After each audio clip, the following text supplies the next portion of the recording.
The morning sun cast long shadows across the marble floors of Rosewood Palace as Princess Catherine stood at her bedroom window, watching the royal guards change their posts. At 28, she had grown accustomed to the rigid schedule that governed palace life. But today felt different. Today, everything would change forever. The knock on her door came precisely at 7 o'clock, just as it had every morning for the past 5 years since her marriage to Prince Alexander. Her lady-in-waiting, Margaret, entered with the customary tea service and the day's agenda written on cream-colored parchment. "Your Highness, His Royal Highness requests your presence in the Blue Room at 8:30, Margaret announced, her voice carrying an unusual tremor. "The King and Queen will also be in attendance." Catherine set down her teacup, noting the formality in Margaret's tone. Family meetings in the Blue Room were reserved for matters of state, not casual morning discussions. Her heart began to race as she considered what could warrant such urgency. As she dressed in a navy silk dress that Alexander had once said brought out her eyes, Catherine reflected on the past few months. The Kingdom of Valdoria had been facing unprecedented challenges. Economic pressures from neighboring countries, civil unrest in the northern provinces, and whispers of political alliances that threatened their sovereignty had created an atmosphere of tension throughout the realm. Alexander had been spending increasingly long hours in council meetings, often returning to their chambers well past midnight with worry lines etched deeper into his handsome face. When she asked about his concerns, he would simply hold her close and promise that everything would work out. But Catherine could see the weight of responsibility crushing the man she loved. Walking through the palace corridors toward the Blue Room, Catherine greeted the staff members she encountered. The head gardener's son had recently recovered from illness thanks to the medical care the royal family provided. The kitchen manager's daughter had just received a scholarship to study abroad, funded by the Royal Education Initiative Catherine had championed. These people weren't just employees, they were extended family, and their well-being mattered deeply to both her and Alexander. The Blue Room earned its name from the magnificent sapphire tapestries that adorned its walls, gifts from allied kingdoms during more peaceful times. As Catherine entered, she found Alexander standing by the tall windows overlooking the palace gardens. His broad shoulders were tense beneath his formal jacket, and she could see his reflection in the glass, jaw clenched with determination. King Frederick, Alexander's father, sat in his usual chair near the fireplace, his once powerful frame now showing signs of the illness that had plagued him for months. Queen Isabella stood behind him, her elegant hands resting on his shoulders in a gesture of both support and comfort. The love between Alexander's parents had always inspired Catherine, showing her what a royal marriage could be when built on genuine affection and shared purpose. "Catherine, my dear, please sit," the king said, his voice weaker than she remembered. "What we discuss today will affect not only our family, but the future of Valdoria itself." Alexander turned from the window, and Catherine saw something in his green eyes that made her stomach drop. It was the look of a man who had made an impossible decision, one that would cost him everything he held dear. "The northern provinces are in open rebellion," Alexander began, his voice steady despite the pain evident in his expression. "Lord Regent Marcus has declared independence and formed an alliance with the Eastern Coalition. Our intelligence reports suggest they plan to march on the capital within the month." Catherine felt the blood drain from her face. Lord Marcus had been a trusted advisor for years, someone they had welcomed at their dinner table, whose children had played in the palace gardens alongside other noble families. "But surely we can negotiate," Catherine said, hearing the desperation in her own voice. "Marcus has always been reasonable. There must be something we can offer. We've tried," Queen Isabella interrupted gently. "Marcus demands complete autonomy for the northern territories, plus control over the royal treasury and military resources. Accepting his terms would essentially end the kingdom as we know it." King Frederick struggled to sit straighter in his chair.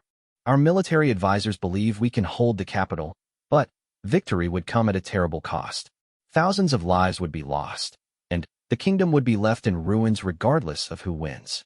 Alexander moved to stand behind Catherine's chair, his hands resting on her shoulders as he had done countless times before when delivering difficult news. But this time, his touch felt like a farewell. "There is another option," Alexander said quietly. "The Eastern Coalition has proposed a treaty. They would guarantee Valdoria's independence and provide military support against Marcus's rebellion, but the terms are significant." Catherine turned in her chair to look up at him, sensing what was coming but refusing to believe it. They want a royal marriage alliance, Queen Isabella explained, her voice barely above a whisper. Prince Dmitri of the Eastern Coalition is heir to one of the most powerful kingdoms in the region. A marriage between him and our family would seal the alliance permanently. The words hung in the air like a death sentence. Catherine felt the room spinning as the implications became clear. But I'm already married, she said numbly. To Alexander. King Frederick's eyes filled with tears as he delivered the blow that would shatter their world. The coalition requires the marriage to be with Alexander. They see him as the key to legitimizing their influence in our region. But, Catherine, my dear daughter, you are already married. For this alliance to work, for our people to be saved, the marriage would have to be annulled, Alexander finished, his voice breaking on the last word. Catherine shot to her feet, her chair falling backward with a crash that echoed through the silent room. No, absolutely not. There has to be another way. Alexander caught her hands in his, and she could feel them trembling. We've explored every option. The coalition's armies could crush Marcus's rebellion in weeks rather than months. The lives we would save, the destruction we could prevent. What about our lives? Catherine demanded, tears streaming down her cheeks. What about what we've built together? What about the promises we made? Those promises included serving our people above ourselves, Alexander replied, though his own tears made the words barely intelligible. Everything we are, everything we have, exists because of our duty to Valdoria. Catherine pulled away from him, backing toward the door as if she could escape this nightmare by simply leaving the room. 5 years, Alexander. 5 years we've ruled together, worked together, dreamed together. We've created programs that have lifted thousands out of poverty. We've negotiated peace treaties, established trade agreements, built schools and hospitals. All of that means nothing. It means everything, Queen Isabella said, rising from behind her husband's chair. It means that when our people look back on this moment, they'll understand why such a sacrifice was necessary. Your love story isn't ending, Catherine. It's being transformed into something larger than either of you. But Catherine couldn't see past the immediate devastation. The thought of watching Alexander marry another woman, of pretending to smile and offer congratulations, of seeing him build a life with someone else while she remained in the palace as a constant reminder of what they had lost, was unbearable. King Frederick attempted to stand, though the effort clearly pained him. The ceremony would take place in 6 weeks, giving us time to negotiate the specific terms of the treaty and prepare our people for the transition. Catherine, you would retain your title and position. You would still be family. Family, Catherine repeated hollowly. I would be his former wife attending his wedding. I would watch him dance with her, watch them receive the same blessings we once did, watch them rule together as we should have continued to do. Alexander stepped toward her again, but she held up her hand to stop him. Don't. Please don't tell me this is for the best, or that we'll find a way through it. Don't tell me you'll always love me, because if that's true, then this is impossible, and if it's not true, then everything we shared was a lie. You know it's not a lie, Alexander said fiercely. You know that walking away from you is the hardest thing I'll ever do.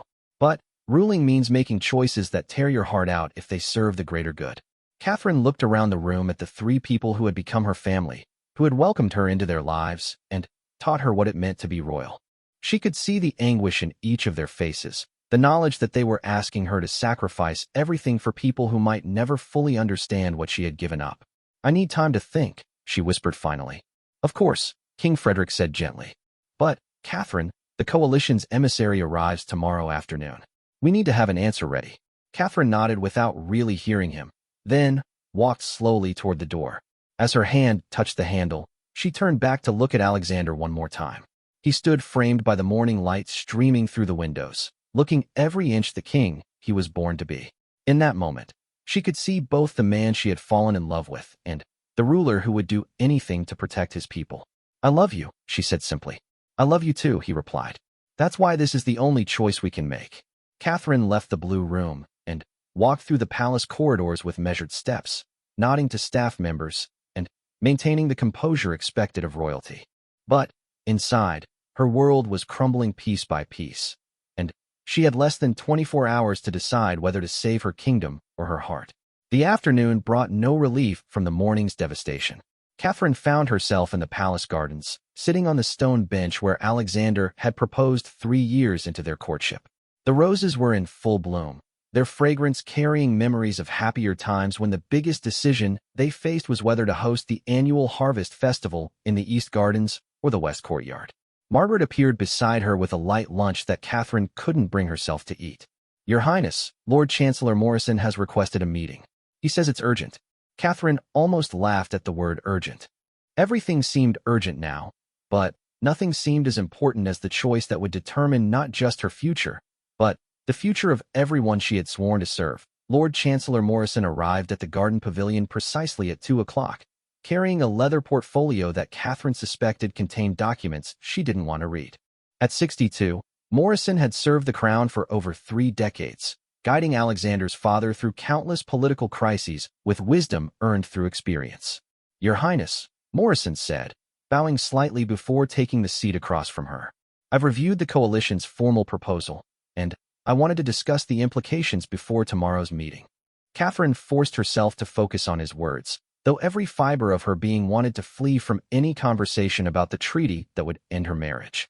What exactly are they offering, beyond military support? Morrison opened his portfolio and withdrew several documents marked with official seals. The terms are actually quite generous, which suggests how badly they want this alliance. They're proposing complete debt forgiveness for Valdoria's war expenses, establishment of new trade routes that could increase our annual revenue by 40%, and technological exchanges that would modernize our infrastructure within 5 years. The pragmatic part of Catherine's mind recognized how transformative such an agreement could be for Valdoria. Their people had struggled with the economic burden of maintaining defenses against increasingly aggressive neighbors. Farmers in the outer provinces often went without basic medical care because the kingdom couldn't afford to establish clinics in remote areas. "There's more," Morrison continued, his voice careful and measured. "Prince Dmitri has agreed to maintain his primary residence here in Valdoria rather than requiring Prince Alexander to relocate. The marriage would be genuine in the legal and political sense, but the personal arrangements could be flexible." Catherine felt a bitter laugh escape her lips. "Flexible arrangements. How diplomatically you phrase the suggestion that my husband live as a stranger to his new wife, while I pretend not to care. Your Highness, I'm not suggesting this would be easy for anyone involved. But throughout history, royal marriages have often been partnerships of duty rather than love. The coalition understands that this union serves political purposes first." Catherine stood and walked to the edge of the pavilion, looking out over the kingdom that stretched beyond the palace walls.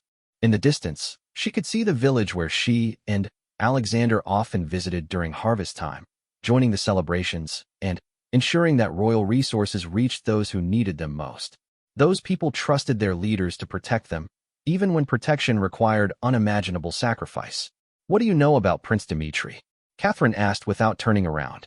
Morrison shuffled through his papers. "He's 26, educated at the finest universities in the coalition territories, and by all accounts an honorable man. His previous engagement was broken by mutual agreement when his betrothed chose religious life over marriage. He's known for his interest in agricultural innovation and has implemented several programs in his own territory that improve crop yields significantly." Catherine appreciated that Morrison was trying to paint Dmitri as someone worthy of Alexander's partnership, but knowing that the prince was decent only made the situation more complex. If he were cruel or unworthy, she could at least hate him properly. Instead, she would have to watch Alexander marry a good man who deserved better than a husband whose heart belonged to someone else. "Has Prince Alexander met him?" Catherine asked. They corresponded briefly during the negotiations 2 years ago regarding grain exports. Prince Alexander found him intelligent and straightforward in his communications. 2 years ago, when such correspondence was merely diplomatic courtesy, not the foundation for a marriage that would tear apart everything Catherine held dear. She wondered if Alexander had any idea then that he was writing to his future husband. "Your Highness," Morrison said gently, "there's something else you should consider. The annulment process typically takes several months, but the coalition has requested that the ceremony take place in 6 weeks. They're willing to accept a betrothal ceremony initially, with the full wedding to follow once the legal formalities are complete." Catherine turned sharply. "A betrothal ceremony? While Alexander and I are still married? It would be purely symbolic, but it would demonstrate our good faith and activate the military provisions of the treaty immediately. Lord Marcus's forces would face coalition opposition within days rather than months. The strategic value was obvious, But the personal cost felt astronomical. Catherine would have to stand in the same cathedral where she and Alexander had exchanged vows, watching him promise himself to another while their own marriage still legally existed. Who else knows about the timeline? Catherine asked. Only the immediate royal family, myself, and General Harrison. The coalition's emissary will arrive tomorrow with the final documents. But we wanted your thoughts before any formal agreements are signed. Catherine closed her eyes, trying to imagine explaining this to the people who had celebrated her marriage to Alexander 5 years ago. The same citizens who had cheered when she and Alexander appeared together on the palace balcony would now need to understand why their beloved prince was taking a new spouse. How do we tell them? Catherine asked. How do we explain to people who believed in our love story that it was all temporary? Morrison's expression softened. Your Highness, if I may speak frankly, your love story isn't ending. It's evolving into something different, but no less meaningful. The love you and Prince Alexander share for each other and for your people is exactly what makes this sacrifice possible. Before Catherine could respond, the sound of approaching footsteps drew their attention. Alexander emerged from the palace, still wearing the formal attire from the morning meeting, but with his jacket unbuttoned and his usually perfect posture showing signs of exhaustion. Chancellor Morrison, Alexander said, nodding to the older man. I hope you don't mind if I join you. I found myself unable to focus on anything else today. Morrison gathered his papers respectfully. Of course, Your Highness. I was just reviewing the treaty timeline with Princess Catherine. Alexander sat heavily in the chair Morrison had vacated, and Catherine could see the toll the day's decisions had taken on him. The confident leader who had addressed the council that morning had been replaced by a man struggling with the weight of impossible choices. Catherine, Alexander said quietly, I know this feels like betrayal. I know you must wonder how I can agree to marry someone else when I promised to love only you. Catherine returned to her seat, studying the face she had memorized over years of shared mornings, political crises, and quiet evenings planning their future together. I don't question your love, Alexander. I question whether love is enough to sustain us through what's coming. What do you mean? Catherine chose her words carefully, aware that Morrison was still present, but needing to voice the fears that had been building since the morning's revelation. If we go through with this, we'll see each other every day. We'll attend the same council meetings, the same state functions, the same family gatherings. You'll be married to Prince Dmitri, building a partnership with him while I remain what? Your former wife who lives down the hall. Your friend who remembers when things were different. Alexander reached across the small table between them, his fingers brushing against hers. You'll be the person who helped save our kingdom. You'll be the woman whose sacrifice made it possible for our people to prosper rather than suffer through years of war. And you'll be the man who moved on, Catherine replied, though she kept her voice gentle to soften the accusation. Morrison cleared his throat diplomatically. Perhaps I should allow you both some privacy to discuss. No, Catherine interrupted. Chancellor Morrison, you've served this family faithfully for decades. If we're going to make this decision, we need your counsel. Morrison nodded gratefully. Then, I'll share something I've learned through 30 years of watching royal marriages. The strongest partnerships aren't always between people who share romantic love. Some of the most successful rulers I've observed have been those who married for duty and found ways to build respect, friendship, and shared purpose with their spouses. Alexander's hand closed around Catherine's fingers. Are you saying you think this arrangement could actually work? I'm saying that Prince Dmitri is entering this marriage knowing the circumstances. He understands that he's joining a political alliance, not a love story. If both parties approach the relationship with realistic expectations and genuine commitment to their shared responsibilities, it could become something meaningful, even if it's different from what you and Princess Catherine have shared. Catherine felt a stab of pain at the idea of Alexander finding happiness with Dmitri, followed immediately by shame for being so selfish. If she truly loved Alexander, shouldn't she want him to find contentment in whatever relationship would serve their people best? What about children? Catherine asked, the question emerging from practical concerns she hadn't yet allowed herself to consider fully. Alexander and Morrison exchanged a look that suggested they had already discussed this aspect of the arrangement. The coalition expects the marriage to produce heirs who could potentially inherit claims to both kingdoms, Morrison explained. However, the specific timeline and methods would be left to the discretion of the couple involved. Catherine understood the diplomatic language. Advanced medical techniques and political arrangements could address succession requirements without requiring traditional physical intimacy. But The emotional implications remained staggering. Alexander would have children with Dmitri, children who would never know that their father had once been married to someone else, children who would call Dmitri their other parent, while Catherine remained an honorary aunt. "I can't stay," Catherine said suddenly, the words emerging from a place of clarity she hadn't accessed all day. "If we do this, I can't remain in the palace watching you build a life with someone else." Alexander's grip on her hand tightened. "Catherine, you are family. This is your home." "This was our home," Catherine corrected. "It was the place where we ruled together, where we planned for our future, where we—" She trailed off, unable to finish the sentence about where they had been happy. Morrison leaned forward slightly. "Your Highness, there are other options. The southeastern provinces have been requesting a permanent royal presence to oversee development projects. It would be a significant role, essentially governing a region that comprises nearly a quarter of the kingdom." Catherine's heart leaped at the possibility. The southeastern provinces were beautiful, mountainous regions with small communities that had always felt disconnected from the capital. Establishing a permanent royal residence there had been discussed for years, but never prioritized due to the costs involved. It would be a legitimate posting, Morrison continued. Not exile, but a true governmental role that would serve the kingdom while allowing you some distance from the changes here. Alexander's face showed conflicting emotions. Relief that Catherine wouldn't have to witness his new marriage daily, but devastation at the thought of her living so far away. "How far?"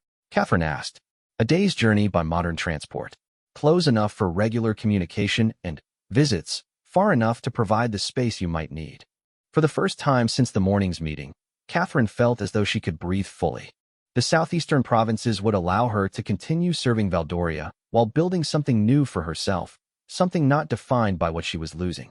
"I want to visit the region before making any final decisions," Catherine said. "But, Morrison, if we move forward with the treaty, I want that posting to be part of the arrangements." Alexander nodded slowly. "If that's what you need, then we'll make it happen. But, Catherine, I want you to know that you'll always have a place here." "Always." Catherine smiled sadly. "I know. But sometimes loving someone means giving them room to build something new, even when it breaks your heart." The three of them sat in contemplative silence as the afternoon sun began to cast longer shadows across the garden. Tomorrow would bring the coalition's emissary and formal documents that would change everything.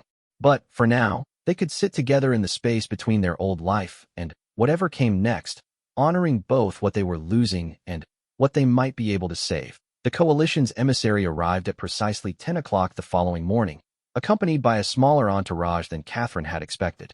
Ambassador Elena Vasquez was a woman in her 50s with silver-streaked hair and intelligent eyes that seemed to take in everything at once.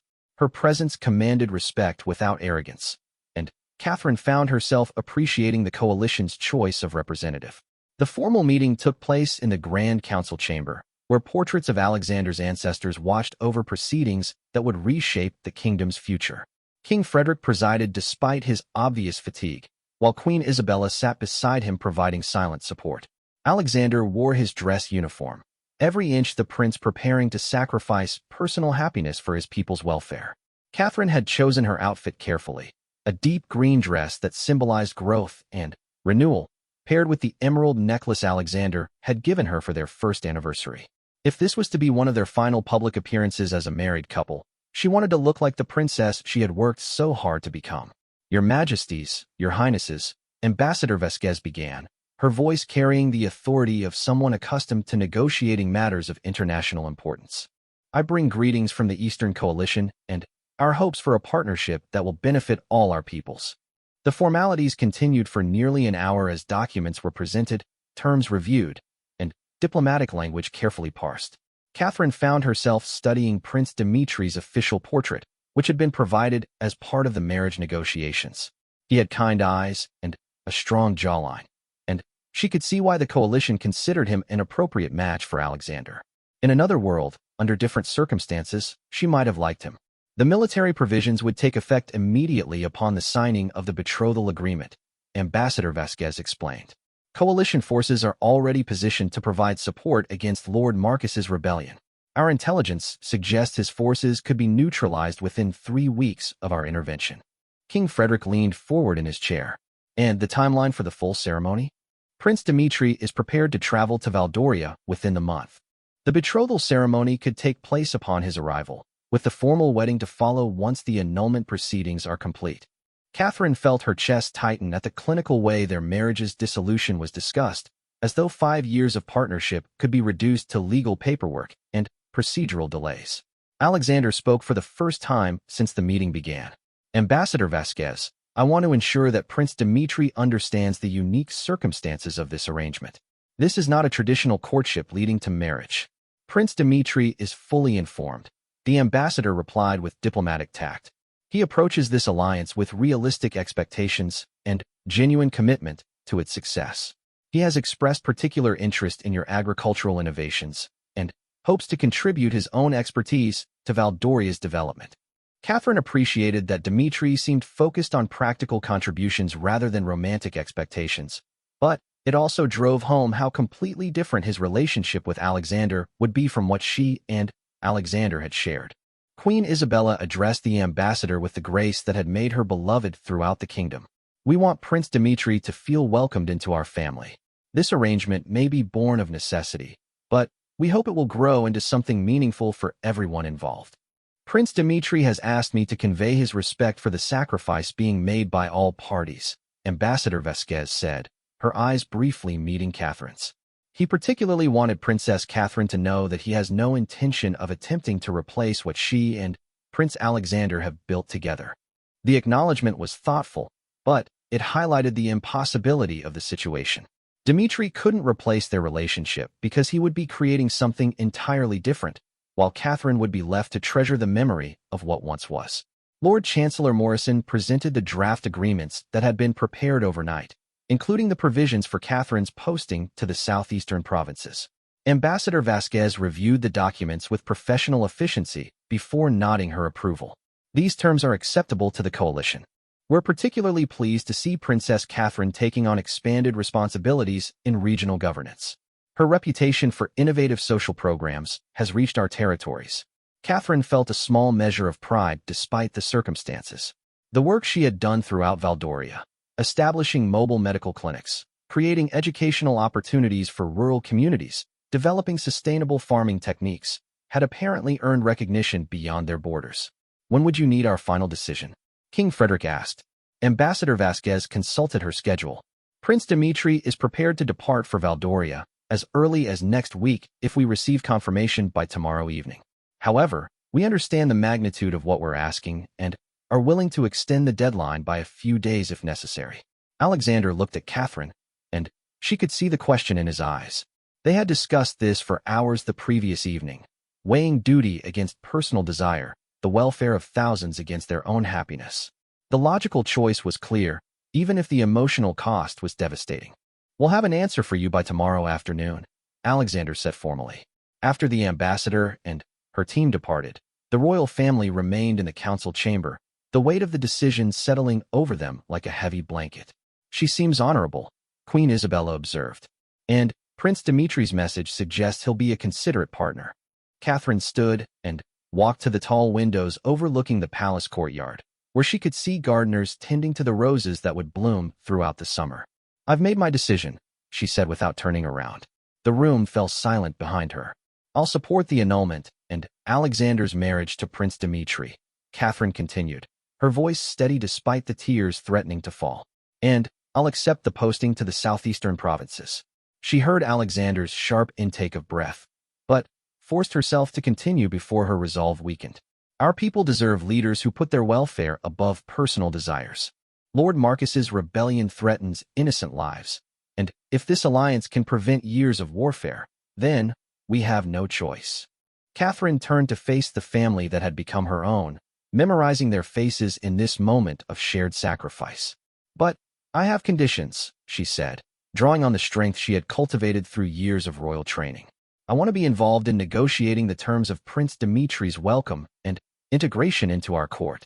I want to ensure that his transition honors both his position and the dignity of our existing relationships. King Frederick nodded approvingly. That's wise. Your insights will be valuable. I also want to visit the southeastern provinces within the week, before any final announcements are made. If I'm going to govern that region, I need to understand its current needs and challenges. Alexander stepped toward her. Catherine, I and I want our annulment to be handled with absolute discretion. Catherine interrupted, not yet ready to hear whatever Alexander wanted to say. Our people loved our marriage because it represented hope and partnership. I don't want the legal dissolution to become a public spectacle that diminishes what we achieved together. Queen Isabella wiped away tears she had been holding back since the previous day. My dear, you handle this with more grace than I could manage. Catherine smiled sadly. I'm not handling it gracefully, Your Majesty. I'm simply trying to handle it with dignity. The afternoon was spent in practical discussions about timing, logistics, and the careful choreography required to transition from one set of relationships to another without damaging the kingdom's stability. Catherine found these details oddly comforting, allowing her to focus on manageable tasks rather than the emotional enormity of what they were undertaking. As evening approached, Catherine requested a private audience with Alexander before they joined his parents for what might be their last dinner as a married couple. They met in Alexander's private study, a room filled with maps, policy documents, and personal touches that reflected their shared interests. The desk where they had worked together on legislation sat covered with papers related to the coalition treaty, a stark reminder of how completely their focus had shifted. Are you certain about this? Alexander asked, though his tone suggested he already knew her answer. Catherine settled into the chair across from his desk, the same chair where she had sat countless times as they discussed everything from agricultural policy to their dreams for the future. I'm certain it's the right choice, she said carefully. I'm not certain I can survive making it, but I'm certain it's right. Alexander leaned back in his chair, studying her face as though trying to memorize every detail. I keep thinking there must be another way. Some solution we haven't considered. We've considered everything, Alexander. Morrison has reviewed every possible diplomatic avenue. General Harrison has analyzed every military option. The coalition's offer is genuinely the best path forward for our people. But not for us. Catherine felt her composed facade beginning to crack. No, not for us.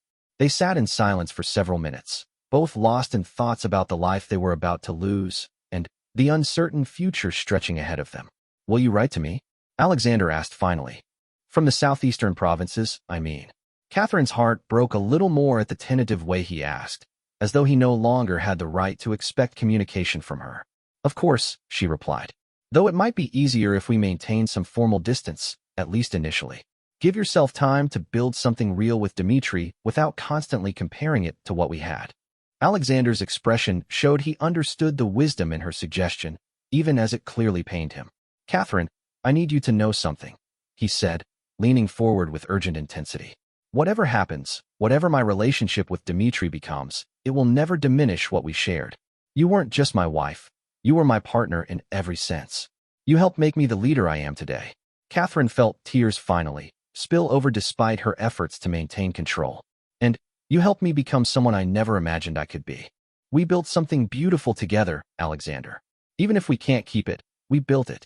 As they prepared to join Alexander's parents for dinner, Catherine realized that saying goodbye to their marriage would require the same skills that had made their partnership successful: honesty, mutual respect, and unwavering commitment to something larger than themselves.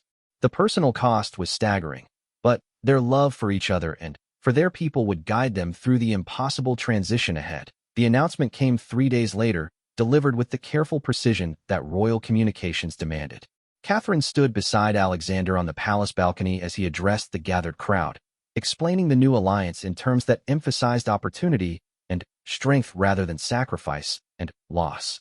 The marriage between myself and Prince Dmitri of the Eastern Coalition represents a new chapter for Valdoria, Alexander declared, his voice carrying clearly across the courtyard filled with their subjects. This partnership will bring unprecedented prosperity and security to our kingdom. Catherine maintained her composure as hundreds of faces looked up at them, many showing confusion and concern about what this announcement meant for the princess they had grown to love. The official statement mentioned that Princess Catherine would be taking on expanded responsibilities in regional governance, but carefully avoided discussing the annulment that was already proceeding through proper channels. As they returned inside the palace, Catherine felt the weight of curious stares from staff members who had served their household for years. Margaret approached hesitantly, her usual confidence replaced by obvious distress. Your Highness, Margaret said quietly, the staff is quite concerned. We've heard rumors about changes to the household arrangements. Catherine had been dreading this conversation, but knew it was necessary. These people had not just served her and Alexander. They had become extended family, sharing in their successes and supporting them through challenges. There will indeed be changes, Margaret, Catherine replied with as much warmth as she could manage. Prince Alexander's marriage to Prince Dmitri will require adjustments to how we organize the royal household. I'll be transitioning to new responsibilities that will take me away from the palace for extended periods. Margaret's eyes filled with tears she tried to hide. We've heard about your assignment to the southeastern provinces, Your Highness. The staff wants you to know that we understand why these decisions are being made, even if we don't like them. Catherine felt her own composure wavering at the loyalty and understanding in Margaret's voice. Thank you. That means more than you can know. Some of us have been wondering, Margaret continued carefully, if you might need staff for your new posting. Several of us would be honored to continue serving you, if positions were available. The offer touched Catherine deeply, but she also recognized the complexity it represented. Taking familiar faces with her to the southeastern provinces would provide comfort, but it might also make it harder to build something genuinely new rather than attempting to recreate what she was losing. I'll certainly consider it, Catherine promised. Let me assess the needs in the southeastern region first, and we'll discuss possibilities. As Margaret withdrew, Catherine reflected on how every aspect of this transition required delicate balance between honoring the past and embracing necessary change. Prince Dmitri arrived 5 days after the public announcement, accompanied by a modest entourage that suggested he understood the sensitive nature of his position. Catherine's first glimpse of him came as his carriage pulled into the palace courtyard, and she found herself studying his movements as he stepped down and greeted the receiving party. He was taller than she had expected, with the bearing of someone accustomed to responsibility, but not arrogance. His manner toward the Valdorian officials was respectful without being deferential, striking exactly the right tone for someone joining an established royal family. The formal introduction took place in the throne room, with the full ceremony that protocol demanded for welcoming a future prince consort. Catherine stood with Queen Isabella and King Frederick as Alexander stepped forward to greet his betrothed for the first time in person. Prince Dmitri, Alexander said, extending his hand in greeting. Welcome to Valdoria. We're honored by your presence. Prince Alexander, Dmitri replied, his accent carrying the musical quality of the coalition territories. Thank you for this welcome. I look forward to learning how I can best serve your people. The exchange was perfectly diplomatic, but Catherine found herself searching for signs of personal connection between the two men who would spend their lives together. Their handshake lasted an appropriate length of time, neither too brief nor overly familiar, and their eye contact suggested mutual respect, if not immediate warmth. King Frederick stepped forward to offer his own welcome, followed by Queen Isabella, who embraced Dmitri with the motherly affection she had shown Catherine when she first joined the family. When Catherine's turn came, she felt the room's attention focus intently on the interaction between the current princess and the man who would take her place in Alexander's life. Prince Dmitri, Catherine said, offering her hand with a gracious smile. I hope your journey was comfortable. Princess Catherine, Dmitri replied, taking her hand and bowing slightly. I've heard much about your work throughout Valdoria. I'm honored to meet someone whose dedication to public service has earned such respect. The words were kind without being patronizing, acknowledging her contributions without referencing the personal sacrifice she was making to accommodate his arrival. Catherine found herself genuinely appreciating his tact. I hope you'll find Valdoria welcoming, Catherine replied. It's a kingdom that rewards those who serve with sincerity. The formal ceremonies continued throughout the day, including a state dinner where Catherine had her first opportunity to observe Alexander and Dmitri in extended conversation. They discussed agricultural policy, trade agreements, and military strategy with the ease of two intelligent people discovering shared interests.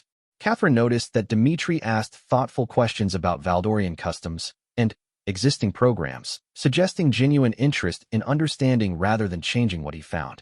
When Alexander mentioned some of the social initiatives that he and Catherine had developed together, Dmitri listened attentively without showing any sign of discomfort about his predecessor's achievements.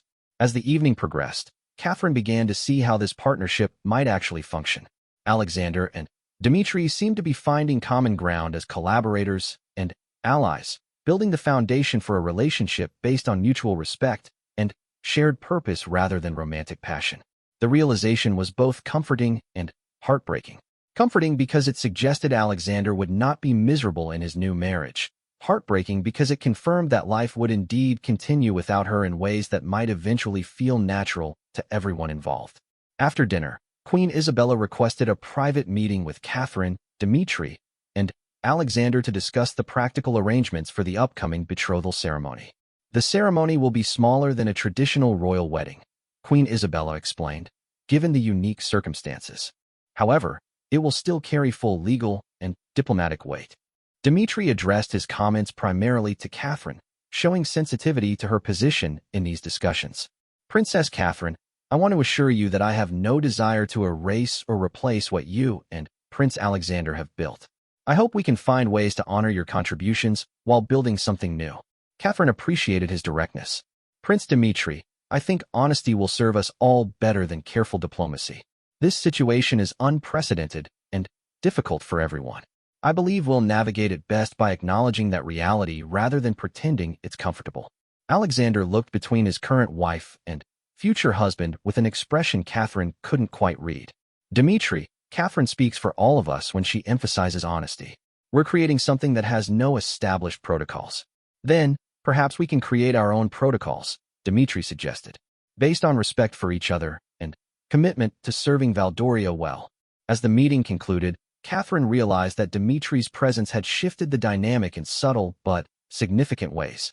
The previous week had been about loss and endings, but now they were beginning to discuss new beginnings and different possibilities. Walking back to her chambers, Catherine encountered Alexander in the corridor outside his study. They had barely spoken alone since Dmitri's arrival, both conscious of the need to begin establishing appropriate boundaries. "How are you feeling about him?" Alexander asked quietly. Catherine considered her response carefully. "I think he'll be good for you and for Valdoria. He seems genuine, intelligent, and thoughtful about the complexities of this situation." "That's not what I asked." Catherine smiled sadly. "I know, and I'm not ready to answer what you actually asked." Alexander nodded, understanding flooding his expression. "When do you leave for the southeastern provinces?" "Tomorrow morning. I want to complete my assessment before the betrothal ceremony next week." They stood in comfortable silence for a moment, both recognizing that this might be their last private conversation as husband and wife. "Catherine," Alexander said finally, "I know I've said this before, but I need to say it again. You're the bravest person I've ever known. What you're doing, what you're allowing all of us to do, requires a kind of courage I'm not sure I possess." Catherine felt tears threatening again, but managed to keep her voice steady. "We're both doing what we have to do, Alexander. That's what love sometimes requires." As she continued toward her chambers, Catherine realized that tomorrow's journey to the southeastern provinces represented more than a fact-finding mission. It was the beginning of her transformation from Alexander's wife to something else entirely, someone who would need to find new ways to serve and new sources of fulfillment. The morning departure felt like the first real step toward a future she couldn't yet imagine, but would somehow have to create. The southeastern provinces exceeded Catherine's expectations in every possible way. Rolling hills covered in vineyards gave way to mountain valleys where small communities had maintained traditions dating back centuries. The people she met displayed a warmth and resilience that reminded her why public service had called to her long before she ever imagined becoming royalty. Her first stop was the town of Millbrook, where the mayor, Elena Santos, greeted her with genuine enthusiasm rather than the formal deference Catherine had grown accustomed to at court. "Your Highness," Elena said, clasping Catherine's hands in both of hers, "we've heard about your work with rural medical programs. We have some ideas we'd love to discuss with you."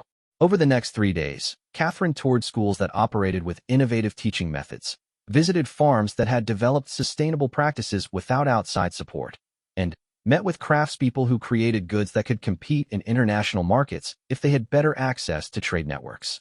Most importantly, she discovered that the southeastern provinces didn't need someone to save them. They needed someone to amplify their existing strengths and help connect their innovations to broader opportunities.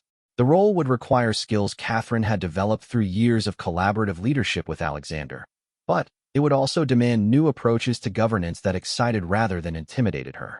On her final evening in the region, Catherine stood on the balcony of the mountain lodge where she had been staying, looking out over valleys dotted with lights from homes where families were settling in for the night. For the first time in weeks, she felt something besides loss and duty. She felt possibility. Her contemplation was interrupted by the arrival of a messenger carrying an urgent communication from the palace. Catherine's heart raced as she opened the sealed envelope, fearing some crisis that might complicate the delicate arrangements everyone was working so hard to maintain. Instead, she found a personal note from Alexander, written in his familiar handwriting. "Catherine, I wanted you to hear this from me directly rather than through official channels. The betrothal ceremony will proceed as planned, but Dmitri has requested a modification to the traditional vows. He wants to include language acknowledging that this union builds upon the foundation you and I created together, rather than replacing it.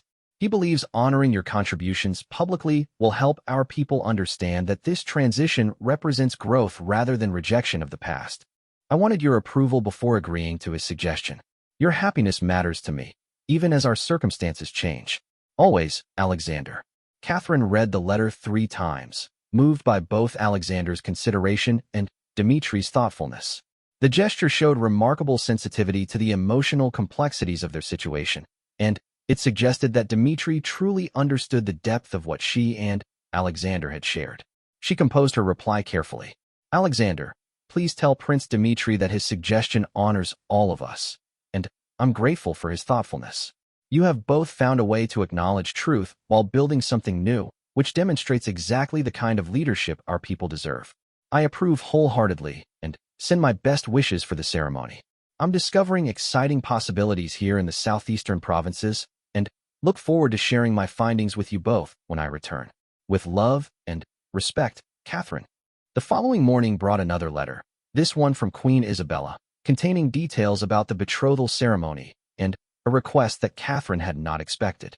"My dearest Catherine, the ceremony will be beautiful but appropriately modest, focusing on the alliance and future rather than elaborate celebration. However, both Alexander and Dmitri have expressed a desire for you to be present, if you feel comfortable attending.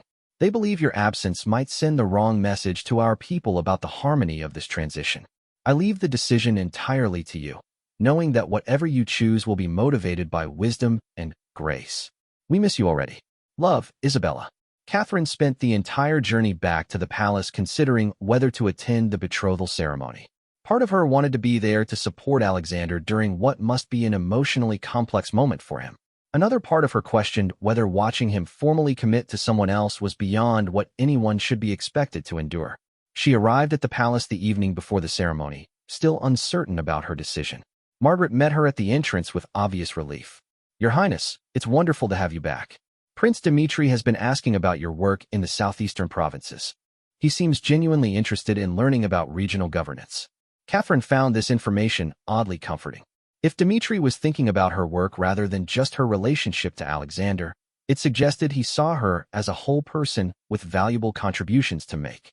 "Where might I find him and Alexander this evening?" Catherine asked. "They're in the green room, reviewing tomorrow's protocol with Chancellor Morrison." Catherine made her way through corridors that felt both familiar and strange after her week away. The palace would always be her home in some sense, but she was beginning to understand that her future lay elsewhere, in work that would fulfill her in different ways. She found the 3 men bent over documents spread across the round table that had hosted countless planning sessions during her marriage to Alexander. The scene looked so natural that it took Catherine a moment to fully absorb how much had changed in just a few days. "Catherine," Alexander said, rising immediately when he noticed her arrival. "How were the provinces?" "Inspiring," Catherine replied honestly. "I'll brief you both on my findings, but first I wanted to discuss tomorrow's ceremony." Dmitri stood as well, offering Catherine the chair closest to the window that overlooked the garden where she and Alexander had shared so many important conversations. "Princess Catherine," Dmitri said, "I hope my request about the ceremony vows didn't cause any discomfort. I felt it was important to acknowledge that our alliance builds upon existing foundations rather than starting from nothing." Catherine settled into the offered chair, studying both men's faces as she formulated her response. "Prince Dmitri, your request shows remarkable wisdom, but it also raises a question I need to address directly." She turned to Alexander, drawing on 5 years of partnership to speak honestly about difficult subjects. "Alexander, your letter suggested that you both want me to attend tomorrow's ceremony. I need to understand why that feels important to you." Alexander exchanged a look with Dmitri before answering. because your absence would suggest that this transition represents failure rather than evolution. Our people need to see that the royal family remains united in service to Valdoria, even as our personal relationships change. Dmitri leaned forward slightly. Princess Catherine, I also believe your presence would help establish the tone for how we'll all work together going forward. If we can demonstrate mutual respect and shared commitment publicly, it will make everything easier for everyone. Catherine appreciated their reasoning, but she needed them to understand the emotional reality she was navigating. I want to be clear about what you're asking. You want me to stand in the cathedral where Alexander and I were married, watching him promise himself to someone else, and smile as though this feels natural and comfortable. The blunt description clearly pained Alexander, but Catherine pressed on. I'm not saying I won't do it. I'm saying that if I do it, you both need to understand that it's an act of will, not an expression of how I actually feel. Dimitri's response surprised her with its directness. Princess Catherine, anyone who expects you to feel comfortable watching your husband marry someone else is either naive or cruel. We're asking you to perform one of the most difficult acts of public service imaginable. But we're asking because we believe you're strong enough to do it, and because we think it will serve our people well. Catherine felt tears threatening for what seemed like the 100th time since this crisis began. Prince Dmitri, you're either very wise or very kind. Perhaps both, Alexander said quietly. Catherine, if attending feels impossible, we'll understand. But if you can find the strength to be there, I believe it will help all of us begin building whatever comes next. Catherine looked around the room where she had spent countless hours working with Alexander to solve problems and plan for their people's welfare. The skills that had made their partnership successful, honest communication, shared commitment to service, and willingness to make difficult choices, would be essential for navigating this new reality. I'll attend, Catherine said finally. But I want to sit with King Frederick and Queen Isabella, not in a position that suggests I'm celebrating this marriage. Of course, Alexander agreed immediately. And I want to leave immediately after the ceremony. No reception, no family gathering, no attempts to pretend this is easy for anyone. Dmitri nodded.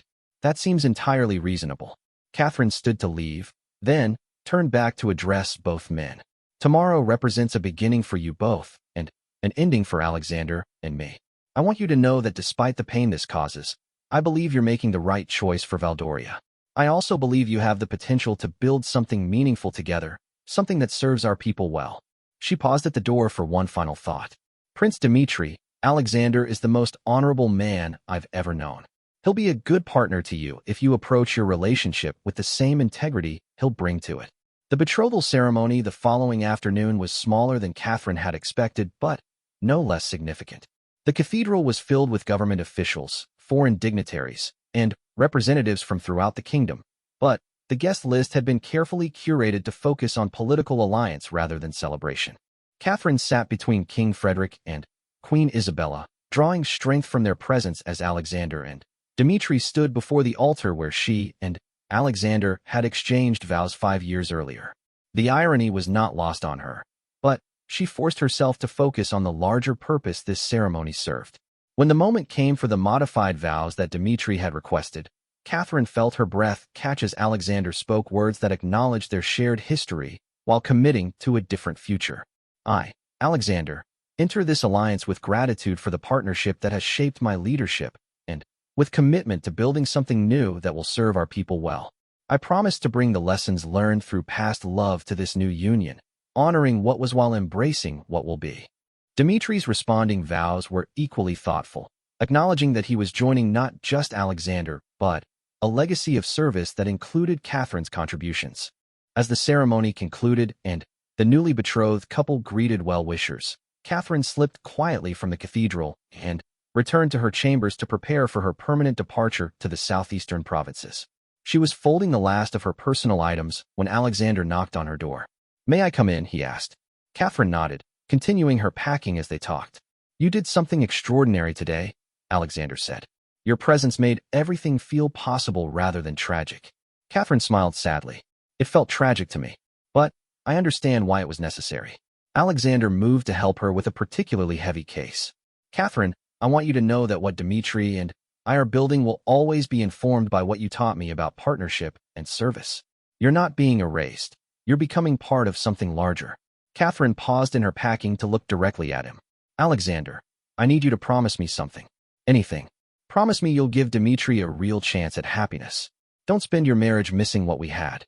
Build something authentic with him. Alexander's eyes filled with tears, but he nodded. I promise.